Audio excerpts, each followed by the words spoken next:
Hello my dear friends, আপোনালোক আটাইকে Nurul Alam Naju YouTube চেনেলৰ এটি নতুন ভিডিঅ'লৈ আন্তৰিক স্বাগতম জনাইছোঁ। আজিৰ বিষয়বস্তু জেনেৰেল নলেজ। এই সম্পৰ্কে অতি দৰকাৰী 30টা প্ৰশ্ন আলোচনা কৰিবলৈ লোৱা হৈছে আৰু এই প্ৰশ্নসমূহ অসম চৰকাৰ বা কেন্দ্ৰীয় চৰকাৰৰ বিভিন্ন প্ৰতিযোগিতামূলক পৰীক্ষাত দিয়া দেখা যায়। প্ৰতিটো প্ৰশ্নই অতি গুৰুত্বপূৰ্ণ। আপোনালোকে ভিডিঅ'টো স্কিপ নকৰাকৈ সম্পূৰ্ণকৈ চাব। নিশ্চয়কৈ আপোনালোকে যথেষ্ট উপকৃত হ'ব আৰু ভিডিঅ'টি চাই আপোনালোকে কেনে পালে আমাক কমেণ্ট কৰি জনাব বুলি আশা থাকে। আহকচোন বাৰু আজিৰ বিষয়বস্তুখিনি বিতংকৈ জানি লওঁ। আজিৰ প্ৰথম প্ৰশ্ন দিয়া আছে, who is known as the forest man of India? কোনজন ব্যক্তিক ভাৰতৰ অৰণ্য মানৱ বুলি জনা যায়? বিকল্প দি আছে ডক্টৰ M.S. স্বামীনাথন, ৰাজেন্দ্ৰ সিং, সেলিম আলী, যাদৱ পায়েং। ইয়াৰ শুদ্ধ উত্তৰ হৈছে যাদৱ পায়েং। অসমৰ সুসন্তান যাদৱ পায়েং, তেখেতক ভাৰতৰ অৰণ্য মানৱ বুলি জনা যায়। Doctor M.S. স্বামীনাথন, তেখেতক father of Indian green revolution বুলি জনা যায়। ৰাজেন্দ্ৰ সিং, তেখেতক ৱাটাৰমেন অফ ইণ্ডিয়া আৰু সেলিম আলী, তেওঁক বাৰ্ডমেন অফ ইণ্ডিয়া বুলি জনা যায়। পৰৱৰ্তী প্ৰশ্ন, name the highest civilian award in India. ভাৰতৰ সৰ্বোচ্চ অসামৰিক সন্মানটোৰ নাম কি? ভাৰতত 4টা অসামৰিক সন্মান প্ৰদান কৰা হয়: ভাৰত ৰত্ন, পদ্মবিভূষণ, পদ্মভূষণ আৰু পদ্মশ্ৰী। এই 4টাৰ যদি আমি সন্মানৰ ফালৰ পৰা হিচাপ কৰোঁ তেন্তে ভাৰত ৰত্ন হৈছে সৰ্বোচ্চ আৰু পদ্মশ্ৰী হৈছে এই তালিকাৰ সৰ্বনিম্ন বঁটা। গতিকে আমাক বিকল্প ইয়াত চাওক, পদ্মভূষণ, পদ্মবিভূষণ, পৰমবীৰ চক্ৰ আৰু ভাৰত ৰত্ন। ইয়াৰ শুদ্ধ উত্তৰ হৈছে ভাৰত ৰত্ন। আৰু মিলিটাৰী ক্ষেত্ৰত যদি কোৱা হয় হাইয়েষ্ট মিলিটাৰী এৱাৰ্ড তেন্তে হ'ব পৰমবীৰ চক্ৰ। এয়া হৈছে যিসকল সৈনিক থাকে তেওঁলোকক দিয়া সৰ্বোচ্চ সন্মান হৈছে পৰমবীৰ চক্ৰ আৰু অসামৰিক সন্মান হৈছে ভাৰত ৰত্ন। আৰু অসমৰ সৰ্বোচ্চ অসামৰিক সন্মান highest civilian award in Assam, সেয়া হৈছে অসম ভৈৰৱ। ভাৰত ৰত্ন বঁটা পোনপ্ৰথমে 1954 চনত 1954ত 3গৰাকী ব্যক্তিলৈ প্ৰদান কৰা হৈছিল আৰু এই তিনিগৰাকী হৈছে C Rajagopalachari, doctor C.V. Raman আৰু ডক্টৰ সৰ্বপল্লী ৰাধাকৃষ্ণন। আপোনালোকে নিশ্চয় সকলোৱে জ্ঞাত যে অসমৰ পৰা এতিয়ালৈকে 2গৰাকী ব্যক্তিক ভাৰত ৰত্ন প্ৰদান কৰা হৈছে মৰণোত্তৰৰ বাবে। তাৰে 1999 চনত প্ৰদান কৰা হৈছিল লোকপ্ৰিয় গোপীনাথ বৰদলৈ আৰু 2019 চনত প্ৰদান কৰা হৈছে সুধাকণ্ঠ ডক্টৰ ভূপেন হাজৰিকালৈ। পৰৱৰ্তী প্ৰশ্ন, who is known as missile man of India? কোনজন ব্যক্তিক ভাৰতৰ মিছাইল মানৱ বুলি জনা যায়? Doctor Vikram Sarabhai, doctor Satish Dhawan, Homi Jahangir Bhabha, doctor APJ Abdul Kalam. শুদ্ধ উত্তৰ ডক্টৰ APJ আব্দুল কালাম, তেখেতক মিছাইল মেন অফ ইণ্ডিয়া বা ভাৰতৰ মিছাইল মানৱ বুলি জনা যায়। পৰৱৰ্তী প্ৰশ্ন, who is the first speaker of Lok Sabha? লোকসভাৰ প্ৰথম অধ্যক্ষ কোন আছিল? G.B. মাভালাংকাৰ, হুকুম সিং, নীলম সঞ্জীৱ ৰেড্ডী, M.A. আয়েংগাৰ। শুদ্ধ উত্তৰ G.B. মাভালাংকাৰ। গণেশ বসুদেৱ মাভালাংকাৰ তেখেতৰ সম্পূৰ্ণ নাম আৰু তেখেতক ফাদাৰ অফ লোকসভা বুলিও জনা যায়। আৰু যদি কোৱা হয় যে লোকসভাৰ প্ৰথম মহিলা অধ্যক্ষা কোন আছিল তেন্তে হ'ব শ্ৰীমতী মীৰা কুমাৰ আৰু বৰ্তমান সময়ত লোকসভাৰ অধ্যক্ষ হৈছে Om Birla. Name the national river of India. ভাৰতৰ ৰাষ্ট্ৰীয় নদীৰ নাম কি? যমুনা, গংগা, ব্ৰহ্মপুত্ৰ, গোদাবৰী। ইয়াৰে গংগা হৈছে ভাৰতৰ ৰাষ্ট্ৰীয় নদী। পৰৱৰ্তী প্ৰশ্ন, where is the headquarters of NABARD located? নাবাৰ্ডৰ মুখ্য কাৰ্যালয় ক'ত অৱস্থিত? কলকাতা, নিউ দিল্লী, মুম্বাই, আহমেদাবাদ। শুদ্ধ উত্তৰ হৈছে মুম্বাই। অন্য এটা প্ৰশ্ন আমাক দিব পাৰে যে what is the financial capital of India? তেতিয়া উত্তৰ হ'ব Mumbai. Which is the longest national highway in India? ভাৰতৰ দীৰ্ঘতম ৰাষ্ট্ৰীয় ঘাইপথ কোনটো? ইয়াত বিকল্প যিখিনি দিয়া আছে তাৰ শুদ্ধ বিকল্প option A, national highway number 44। এয়া হৈছে ভাৰতৰ দীৰ্ঘতম ৰাষ্ট্ৰীয় ঘাইপথ। Who is considered as the first citizen of India? কোনজন ব্যক্তিক ভাৰতৰ প্ৰথম নাগৰিক হিচাপে গণ্য কৰা হয় বা ভাৰতৰ প্ৰথম নাগৰিক কোন? বিকল্প দিছে prime minister of India, chief justice of India, president of India, vice president of India. শুদ্ধ উত্তৰ প্ৰেচিডেণ্ট অফ ইণ্ডিয়া। পৰৱৰ্তী প্ৰশ্ন Rajghat is the crematorium of which of the following person কোনজন ব্যক্তিৰ সমাধিস্থলৰ নাম Rajghat Jawaharlal Nehru Mahatma Gandhi doctor B R Ambedkar doctor Rajendra Prasad শুদ্ধ উত্তৰ হৈছে ফাদাৰ অফ দ্য নেশ্যন জাতিৰ পিতা মহাত্মা গান্ধীৰ যিটো সমাধিস্থল তাৰ নাম হৈছে ৰাজঘাট আৰু এই ৰাজঘাট নতুন দিল্লীত অৱস্থিত আমি নিশ্চয় সকলোৱে জ্ঞাত 1948 চনৰ 30 জানুৱাৰী তাৰিখে আততায়ী গুলীত জাতিৰ পিতা মহাত্মা গান্ধী নিহত হৈছিল পৰৱৰ্তী প্ৰশ্ন অযোধ্যাৰ ৰাম মন্দিৰ is in which Indian state অযোধ্যাৰ ৰাম মন্দিৰ ভাৰতৰ কোনখন ৰাজ্যত অৱস্থিত মধ্যপ্ৰদেশ অন্ধ্ৰপ্ৰদেশ তামিলনাডু উত্তৰ প্ৰদেশ শুদ্ধ উত্তৰ হৈছে Uttar Pradesh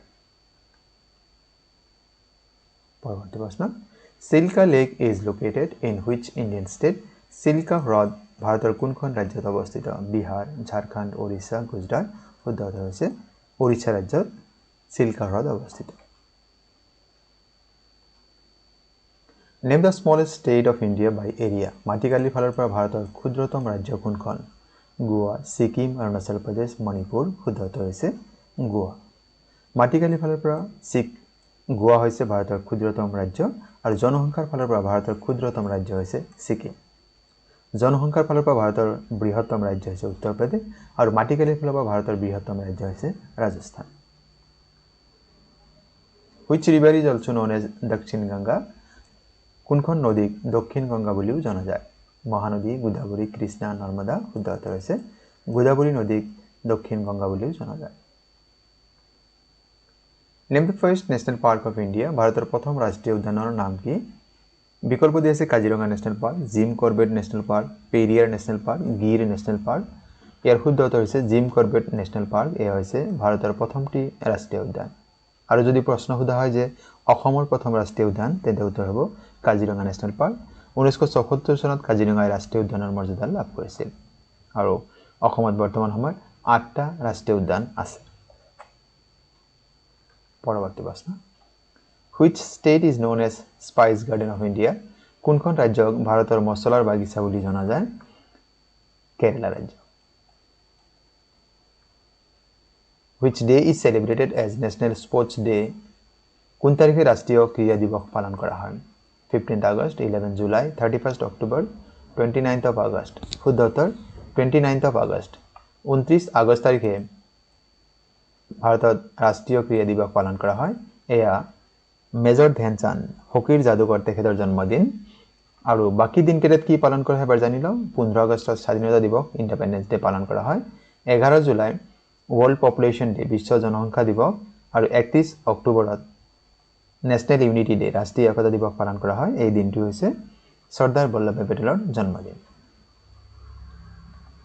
name the first law minister of India ভাৰতৰ প্ৰথম আইন মন্ত্ৰীগৰাকীৰ নাম কি ইয়াত বিকল্প যিখিনি দিয়া আছে তাৰ শুদ্ধ বিকল্প হ'ব ডক্টৰ বি আৰ আম্বেদকাৰ তেখেত হৈছে ভাৰতৰ প্ৰথমগৰাকী আইন মন্ত্ৰী আৰু তেখেতক কোৱা হয় ফাদাৰ অফ ইণ্ডিয়ান কনষ্টিটিউশ্যন ভাৰতীয় সংবিধানৰ পিতৃ বুলিও জনা যায় আৰু তেখেত ভাৰতীয় সংবিধানৰ যিটো ড্ৰাফটিং কমিটি আছিল খচৰা সমিতি তাৰ অধ্যক্ষ আছিল Question number 18. How many high courts are there in India? ভাৰতত বৰ্তমান কিমানটা উচ্চ ন্যায়ালয় আছে ইয়াৰ শুদ্ধ উত্তৰ হৈছে ভাৰতত বৰ্তমান 25টা উচ্চ ন্যায়ালয় আছে আৰু ভাৰতৰ যিটো সৰ্বোচ্চ ন্যায়ালয় উচ্চতম ন্যায়ালয় হেয়া নতুন দিল্লীত অৱস্থিত 1950 চনত স্থাপন কৰা হৈছে অসমৰ যিটো উচ্চ ন্যায়ালয় আছে গুৱাহাটী উচ্চ ন্যায়ালয় বুলি জানো আমাক সেই উচ্চ ন্যায়ালয় 1948 চনত স্থাপন কৰা হৈছে Question number 19. Name the highest mountain peak in India. ভাৰতৰ সৰ্বোচ্চ শৃংগটোৰ নাম কি ইয়াত বিকল্প আছে মাউণ্ট এভাৰেষ্ট পাঞ্চাচলি নন্দা দেৱী কাঞ্চনজঙ্ঘা শুদ্ধ উত্তৰ হৈছে কাঞ্চনজঙ্ঘা হৈছে ভাৰতৰ সৰ্বোচ্চ শৃংগ Question number 20. Name the first astronaut of India. ভাৰতৰ প্ৰথম মহাকাশচাৰীৰ নাম কি কল্পনা চাওলা ৰাকেশ শৰ্মা শুভাংশু শুক্লা সুনিতা উইলিয়ামছ শুদ্ধ উত্তৰ হৈছে ৰাকেশ শৰ্মা তেখেত হৈছে ভাৰতৰ প্ৰথমগৰাকী মহাকাশচাৰী আৰু যদি প্ৰশ্ন হয় name the first female astronaut of India ভাৰতৰ প্ৰথম মহিলা মহাকাশচাৰী উত্তৰ হ'ব কল্পনা চাওলা আৰু যদি কয় name the second male astronaut of India তেন্তে উত্তৰ হ'ব শুভাংশু শুক্লা এইখিনি আমি জানিব লাগে এইখিনি আমাক বহুত দৰকাৰী প্ৰশ্ন প্ৰায় পৰীক্ষাত দিয়া দেখা যায় এই প্ৰশ্নটি আপোনাৰ বাবে শুদ্ধ উত্তৰটি কমেন্ট বক্সত জনাব name the first female president of India ভাৰতেৰ প্ৰথম মহিলা ৰাষ্ট্ৰপতিগৰাকীৰ নাম কি বিকল্প যে ইন্দিৰা গান্ধী প্ৰতিভা পাটিল সুষমা স্বৰাজ সৰোজিনী নাইডু আপোনাৰ আপুনি শুদ্ধ উত্তৰটি জানে উত্তৰটি কমেন্ট বক্সত জনাব বুলি আশা কৰিলোঁ Question number 21 Onam is the festival of which Indian state Onam ভাৰতৰ কোনখন ৰাজ্যৰ এটি উৎসৱ হয় কেৰালা পাঞ্জাব ৰাজস্থান হিমাচল প্ৰদেশ শুদ্ধ উত্তৰ হৈছে কেৰালা ৰাজ্য Question number 22 Wankhede Stadium is located in which Indian state Wankhede Stadium ভাৰতৰ কোনখন ৰাজ্যত অৱস্থিত ঝাৰখণ্ড মহাৰাষ্ট্ৰ গোৱা ওয়েস্ট বেংগল শুদ্ধ উত্তৰ হৈছে মহাৰাষ্ট্ৰৰ মুম্বাই চহৰত Wankhede Stadium অৱস্থিত আৰু এই Wankhede Stadiumতে BCCIৰ মুখ্য কাৰ্যালয় অৱস্থিত What is the winter capital of Uttarakhand? Uttarakhand ৰাজ্যৰ শীতকালীন ৰাজধানী কি হয়? ৰাঁচী, জয়পুৰ, ৰায়পুৰ, দেহৰাদুন। শুদ্ধ উত্তৰ হৈছে Dehradun. Question number 24. How many union territories are there in India now? ভাৰতত বৰ্তমান কিমানখন কেন্দ্ৰীয় শাসিত অঞ্চল আছে? ইয়াৰ শুদ্ধ উত্তৰ হৈছে বৰ্তমান 8খন কেন্দ্ৰীয় শাসিত অঞ্চল আছে আৰু ভাৰতত ৰাজ্যৰ সংখ্যা বৰ্তমান সময়ত 28খন। India shares international land boundary with how many countries? ভাৰতৰ হতে কিমানখন ৰাষ্ট্ৰৰ আন্তঃৰাষ্ট্ৰীয় ভূমি সীমা চুই আছে 4 5 7 6 শুদ্ধ উত্তৰ হৈছে 7 সাতখন দেশৰ আন্তঃৰাষ্ট্ৰীয় যেটো ভূমি সীমা ইন্টাৰনেশ্যনেল ল্যান্ড বাউন্ডাৰী ভাৰতৰ সৈতে স্পৰ্শ হৈ আছে Which place is known as City of Golden Temple? কোনখন চহৰক স্বৰ্ণ মন্দিৰৰ চহৰ বুলি জনা যায় কটক হৰিদ্বাৰ কলকাতা অমৃতসৰ শুদ্ধ উত্তৰ হৈছে পাঞ্জাবৰ অমৃতসৰ চহৰক স্বৰ্ণ মন্দিৰৰ চহৰ বুলি জনা যায় কিয়নো যেটো গোল্ডেন টেম্পল আছে পাঞ্জাবৰ হেয়া অমৃতসৰ চহৰতে অৱস্থিত Question number 27 What is the national fruit of India? ভাৰতৰ ৰাষ্ট্ৰীয় ফলৰ নাম কি কোকোনাট এপল ম্যাঙ্গো অৰেঞ্জ শুদ্ধ উত্তৰ হৈছে ম্যাঙ্গো ভাৰতৰ ৰাষ্ট্ৰীয় ফল হৈছে আম 2024 চনত অসমৰ ৰাজ্যিক ফলৰ নাম ঘোষণা কৰা হৈছে হৈছে কাজিনেমু সাইট্ৰাছ lemon When was the Niti Aayog formed?